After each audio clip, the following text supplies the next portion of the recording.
sa Lazada ngayong Pasko. Sulit tipid sa Lazada, murang-mura, abot kaya. Sulit tipid sa Lazada ngayong Pasko.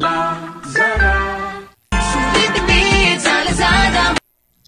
Welcome back, mga kaaldab. Ito na naman po ang inyong lingkod, si Mr. Destiny. At magbibigay po tayo ng pinakamainit na update po ngayon sa social media. Ito po yung kaganapan kay Alden, na sinasabi nga po baka si Mengay nga po sa Lazada nga po ang taping o ang endorsement. Di po ba walang makapagsasabi. Kaya nga po sabi ko sa inyo, dito lang kayo tututok sa channel ni Mr. Destiny para updated po kayo. Di po ba? Sabi ko nga po sa inyo, sa mga dumadaan at bumibisita sa channel natin, ito po yung channel na kumbaga 101% updated po tayo. Huwag po kayong basta-basta maniniwala sa mga sinasabi ng iba dahil wala naman po talaga silang alam. Umaasa lang naman po sila sa mga post ni Ibiang, post ni Mengay at ni Congressman. Ngayong nasa Singapore si Ibiang at sinasabing kasama si Congressman Arjo, buti na lang wala si Mengay. Buti na lang nagpakita si Maine Polkerson, di po ba? Natatawa nga po ako yung makita natin sa EAT. Di po ba? Eat Bulaga. Speaking of Eat Bulaga, ang gulo nga po, di po ba? Nagtrending po yung Eat Bulaga. Hindi ko alam kung Eat Bulaga TV5 to o Eat Bulaga GMA7. Sa mga nagtatanong, Mr. Destiny, bakit parehas pa rin ang title nila? Akala ko nga po ba panalo ng TBJ at po pwede nilang gamitin. Po pwede naman po. Kaya lang sa GMA, ang balita ko, kumbaga tahanang masaya, di po ba? Yung iba na po yung title nila dapat, pero nagpasa po kasi sila ng appeal. At wala pa pong desisyon kung papaboran sila o hindi. Kaya nga po pwede pa po nilang gamitin.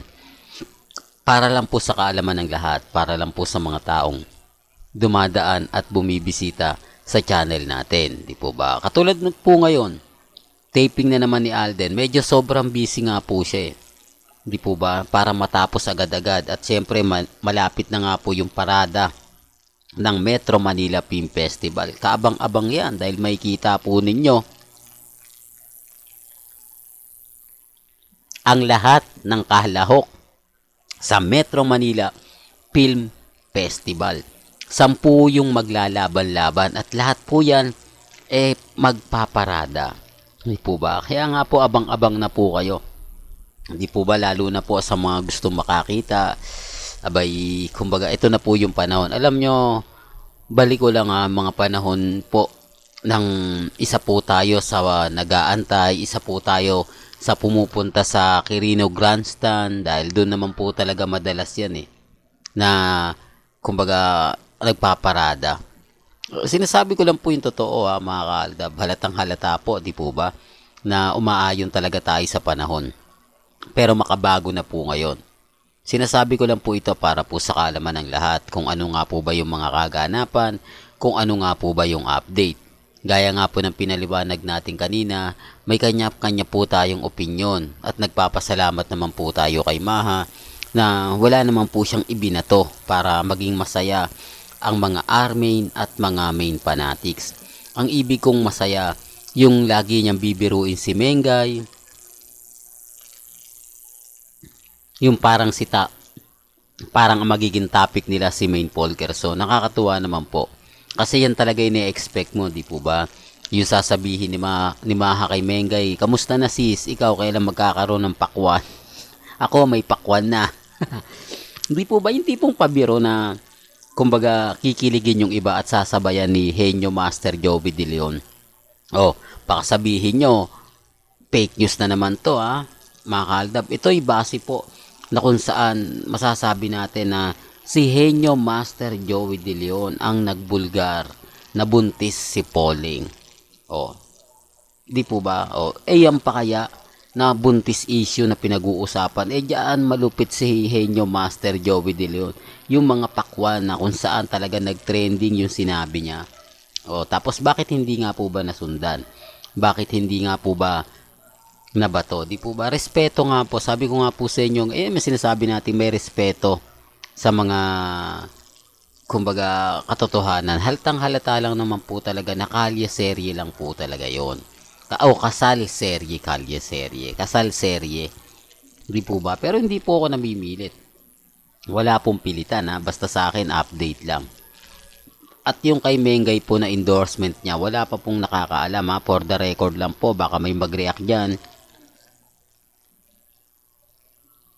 Nasabihin, hindi Mr. Destiny, sa Bibo yun. Sa Bibo 29, hindi po. Wala pa po. Magpo kayo maniniwala kasi ako updated po ako. Kung sa Bibo po siya, madali tayong makakakuha ng info. Madali natin masasabi. Pero hindi Di po ba? Yan ang kagandahan nyo po. Kaya relax lang po kayo sa mga makakala pa po ninyong impormasyon, mga update na kung saan nga po talaga magiging masaya po kayo. Sabi ko nga dito po sa channel ni Mr. Destiny, kung ano lang po yung latest, kung ano lang po yung trending, doon lang po tayo. Huwag po kayong maniniwala at magpapadala sa mga sinasabi po ng iba. Ang importante lang naman po dito, kung ano po yung latest, kung ano po yung trending, doon lang po kayo. Kung ano po yung sinasabi ng iba, komento ng iba, relax lang. Darating naman po yung point mga kaaldab na tayo yung wagi, tayo yung panalo. Kaya nga po kung titignan ninyo at susuriin po ninyo, relax lang po mga kaaldab. Kaya nga po sabi ko sa inyo, relax lang po mga kaaldab. Kaya pag may nakuha naman po tayong update patungkol kay Mengay, agad-agad naman po natin yung binabalita. Sa ngayon, kita nyo naman po pagdating sa pagbibigay ng update kay Alden, hindi po tayo magpapahuli. Lalo na po sa mga issue ngayon na kumakalat sa Instagram, sa Twitter, sa Facebook, okay lang po yan.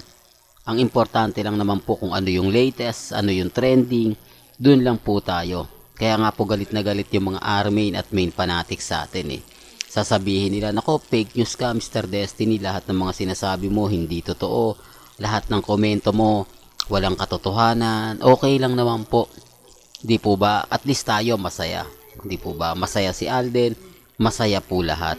Kaya po yung iba nagtatanong sa atin, nako Mr. Destiny, may mga bagay-bagay na naman na kumakalat. Kaya nga po nandito ako para basagin Ngayon, wala na sila maibigay pa. Mag-i-edit pa sigurado sana sa mga video na inilalabas ni Ibyang sa Singapore. Although meron real talk to.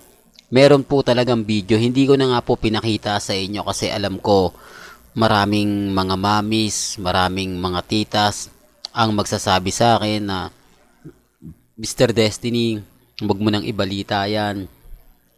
Huwag mo nang ipakita yan. Nakakadismaya lang. Kasi hindi naman tayo para dyan, di po ba? Kaya nga, para lang po klaro kasi baka sabihin nila, wala namang video di po ba yung iba? Yung iba naman kasi talaga hindi naman updated Gusto lang nila yung mga post ni Mengay, post ni Congressman. Sa totoo lang po, ganyan ang mga update mo sa isang buwan, isang beses. Mauumay po yung ano mo Di po ba mga followers mo, maghahanap na sila ng mga yung laging updated, laging nagpo-post sa social media. Gaya nga po ni Alden, di po ba? Kahit sobrang busy niya, nagbibigay siya ng mga kaganapan sa mga nagmamahal po sa kanya. Samantalang si Mengay naging malamyana pero nagpo-post din naman po si Mengay. Huwag po kayong mag-alala. Sabi ko nga po sa inyo, may mga post naman po si Mengay na pabor naman po sa atin.